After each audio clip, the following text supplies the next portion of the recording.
Abyss knows my name. They say if you stare too long into the abyss, it stares back. I just didn't expect the abyss to know my name and follow me home.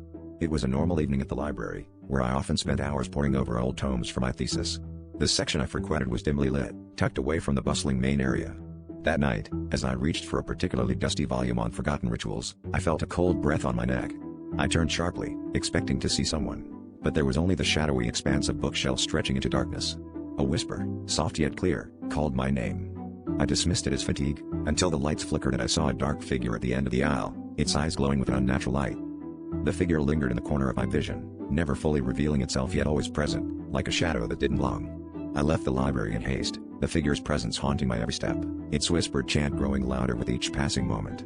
As I reached the safety of my apartment, I felt a false sense of relief. The door closed behind me, but the feeling of being watched didn't fade. Every mirror, every reflective surface seemed to hold a glimpse of that shadow, its eyes fixed on me, unblinking and patient. Days turned into a blur of paranoia and dread. I found myself avoiding mirrors, covering them with sheets, but the whispers continued, now echoing through my mind. Friends noticed my haggard appearance and distant demeanor, but I couldn't bring myself to explain. Who would believe that I was being hunted by a specter from another realm, one that seemed to know every secret I held? In desperation, I returned to the library, hoping to find answers in the ancient texts. I discovered an old ritual, a binding spell that promised to trap the entity back in its abyss, but at a cost I couldn't comprehend. As I prepared the ritual, the whispers intensified, the shadow looming ever closer, its form now almost tangible.